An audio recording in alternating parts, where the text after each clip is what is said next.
Bismillahirrahmanirrahim. Assalamualaikum warahmatullahi wabarakatuh. Alhamdulillahi rabbil alamin. Wassalatu wassalamu ala asrafil anbiya'i wal mursalin wa ala alihi wa ashabihi faman tabi'ahum bi ihsanin ila yaumiddin, amma ba'd. Pada pertemuan kemarin kita sudah membahas tekanan zat cair, yaitu pada hukum Archimedes dan tekanan hidrolis. Nah, kita lanjutkan di sini pada tekanan zat cair, yaitu mengenai teori hukum Pascal. Nah, teori hukum Pascal itu ditemukan oleh seseorang namanya Blaise Pascal, sehingga dinamakan hukum Pascal. Nah, Blaise Pascal itu merupakan percobaan tentang air dan menyatakan bahwa air itu keluar lebih deras dan lebih jauh lewat lubang pada wadah yang permukaan atasnya terbuka dibandingkan dengan wadah yang permukaan atasnya ditutup. Hal ini dikenal dengan prinsip Pascal. Nah, hal ini disebabkan oleh tekanan air yang lebih besar pada wadah yang terbuka.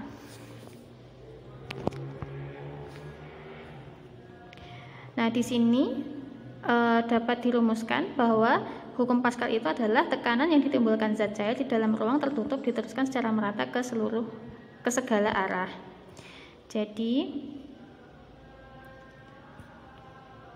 misalnya seperti ini ya.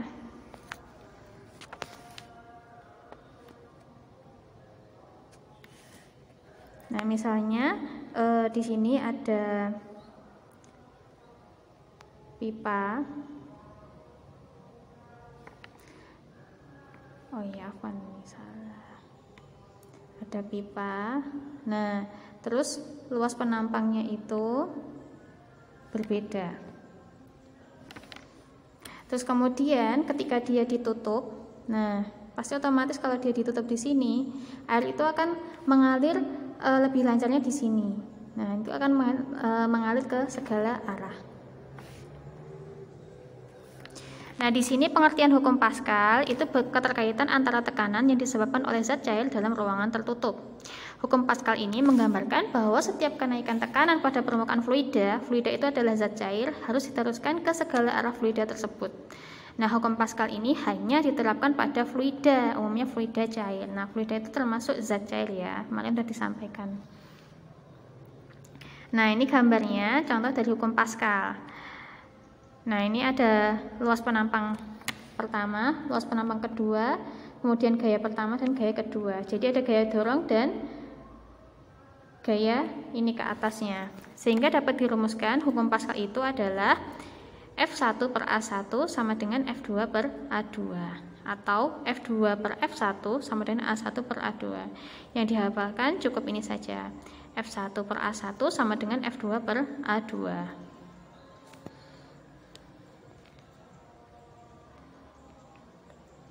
Nah, di sini aplikasi hukum Pascal pada kehidupan sehari-hari itu pada pompa hidrolik, dongkrak hidrolik, mesin hidrolik pengangkat mobil, rem hidrolik, tensimeter, stick manometer, dan alat tes hidrolik.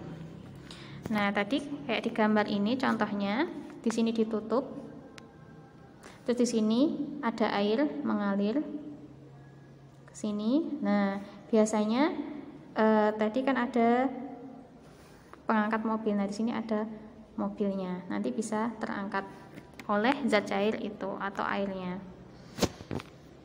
Nah, di sini pada mesin hidrolik pengangkat mobil, nah gambarnya seperti ini ya. Di sini ditutup, gaya masuk. Terus kemudian itu ada gaya keluar. Terus di sini ada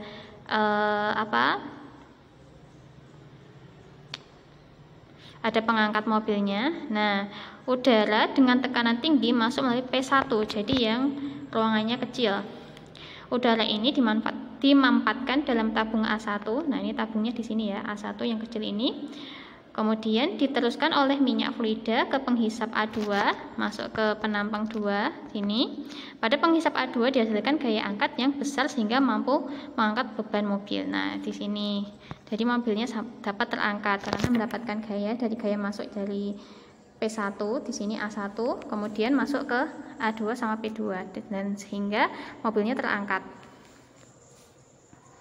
Terus pada rem hidrolik, nah ini contohnya, rem hidrolik itu memakai prinsip hukum Pascal dengan tekanan pada piston kecil akan diteruskan pada piston besar. yang menahan gerak cakram. Tenaga gerak kendaraan akan dilawan oleh tenaga gas ini sehingga kendaraan dapat berhenti. Nah, kayak gini. Dapat tekanan di sini, terus kemudian di sini kan didorong, terus krim di sini. Terus demikian juga pada dongkrak hidrolik. Nah, prinsip kerjanya dongkrak hidrolik itu menggunakan prinsip hukum Pascal juga. Dongkrak ini memiliki dua tabung yang berbeda ukuran diameternya, karena tadi kita sudah jelaskan bahwasanya luas penampangnya itu dari tabung 1 dan tabung 2 itu berbeda. Terus masing-masing dari tabung tersebut diisi air dan ditutup rapat pada permukaannya. Dengan memberikan tekanan pada salah satu permukaan, maka tekanan yang masuk akan dipindahkan ke tabung yang lain sehingga dongkrak dapat digunakan untuk mengangkat beban yang berat. Nah, ini kalau kalian bisa mengamatinya, contoh dari hidrolik itu ada di bengkel-bengkel. Nah, itu. Nah, di sini ada contoh soal hukum Pascal. Sebuah beban akan diangkat dengan menggunakan dongkrak hidrolik massa beban 64 ton. Diletakkan di atas penampang A seluas 0,5 meter persegi, berapakah gaya yang harus diberikan? Pada penampang B, ini luasnya bukan 11/88 tapi 1/8 kali penampang A agar beban dapat terangkat. Baik, kita hitung di sini. Tadi diketahui massa beban A. Massa beban A 64 ton. Kita jadikan satuannya SI, yaitu 64.000 kg. Terus kemudian A-nya tadi 0,5 meter persegi. Ya, 0,5 meter persegi. Terus kemudian yang kedua A2 itu 1/8 A1.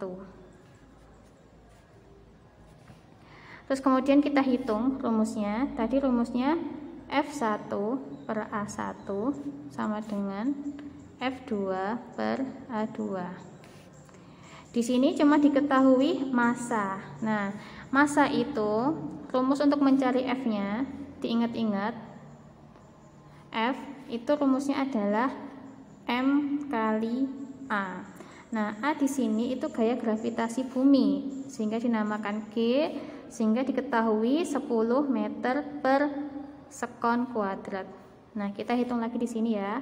F1 per A1 sama dengan F2 per A2.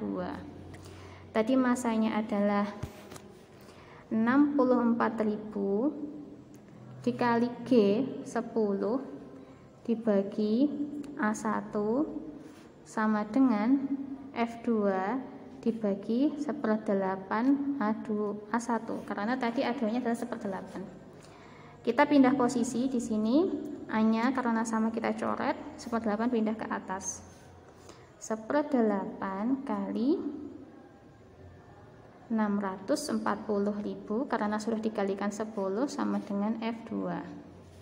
64 dibagi 8 bisa, hasilnya 8. Jadi 80.000 Newton sama dengan F2. Kita cocokkan hasilnya. Ya, ketemunya 80.000 Newton. Terus kemudian pembahasan yang kedua, yang terakhir pada tekanan zat cair itu pada bejana berhubungan. Bejana berhubungan itu membahas mengenai zat cair sejenis dalam bejana berhubungan. Lalu apa yang akan terjadi jika bejana berhubungan diisi dengan beberapa zat cair tidak sejenis?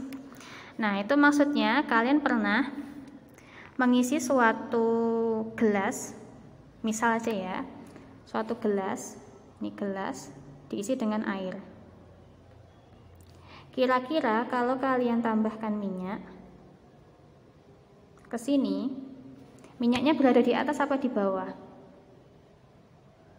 Bisa praktekkan ya, berada di atas. Nah, di sini minyaknya. Jadi, di sini ada selisih tingginya H. Nah, kita bahas ke bejana berhubungan. Beberapa hal yang menyebabkan prinsip bejana berhubungan itu tidak berlaku. Yang pertama, bejana diisi oleh zat cair yang memiliki massa jenis berbeda. Terus kemudian yang kedua, bejana dalam keadaan tertutup. baik salah satu bejana maupun dua-duanya. Yang ketiga, adanya unsur pipa kapiler pada bejana, yaitu pipa kecil yang memungkinkan air menaiki sisi bejana. Jadi maksudnya bejana berhubungan di situ kayak gini, seperti kayak Pascal tadi, tapi di sini luas penampangnya sama ya. Ini diisi air. Terus tiba-tiba dimasukkan ke dalam sini zat cair lainnya. Nah, itu tingginya sama, tapi ada selisihnya. Jadi dia akan bergeser. Tingginya tetap sama. Nah, di sini yang zat cair yang dimasukkan tadi. Jadi dia ini akan muter sini, tapi nanti tingginya tetap sama. Cuman di sininya ada zat cair yang berbeda, kayak gitu.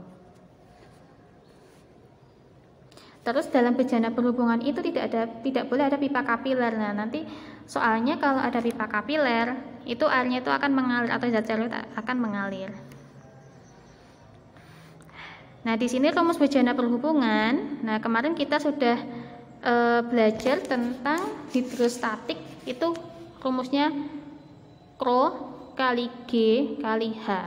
Nah, di sini bejana berhubungan, rumus yang berlaku Rho1, Rho itu adalah massa jenis, kali H1 tingginya sama dengan Rho2 kali H2. Itu rumus bejana berhubungan. Nah, di sini ada contoh soal bejana berhubungan. Ke dalam kaki 1 pipa U dimasukkan cairan setinggi 32 cm dan ke dalam kaki 2 dimasukkan laksa dengan massa jenis 13,6 gram per cm kubik. Ketinggian bidang atas adalah 1,4 cm. Berapakah massa jenisnya? Nah, itu gambarnya seperti ini. Ini ada bejana berhubungan. Terus dimasukkan air. Awalnya segini. Terus kemudian dia dimasuki laksa. Nah, tadi tingginya 32. Nih ya, 32. Nah, ini kesininya 1,4. Ini air, berarti Rho air itu adalah, oh bukan air ya, ini maksudnya cairan yang lain, massa jenis cairan tersebut yang dicari. Rho1 tidak diketahui, Rho2 sama dengan tadi 13,6.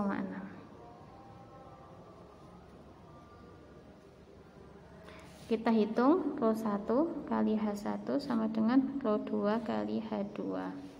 Rho1 tidak diketahui, H1 adalah 32, Rho2 tadi adalah 13,6, dikali H2 1,4. Tinggal ini geser ke bawah, Rho1 sama dengan 13,6 kali 1,4 dibagi 32. Nah, itu dihitung hasilnya adalah 0,595 gram per cm kubik. Nah, di sini kerjakan tugasnya. Yang pertama, pada sebuah pipa U terdapat air dengan massa jenis 1000 kg per meter kubik. Kemudian dimasukkan zat cair lain hingga mengisi 10 cm bagian kiri pipa. Jika diketahui beda ketinggiannya permukaan zat cair adalah 1 cm, maka hitunglah massa jenis zat cair. Nah, di sini sudah dapat dilihat pakai rumus ya tadi, bejana berhubungan. Nah, ini soal dari hukum Pascal, tinggal dihitung. Barakallahu fikum wa jazakumullahu khairan. Wassalamualaikum warahmatullahi wabarakatuh.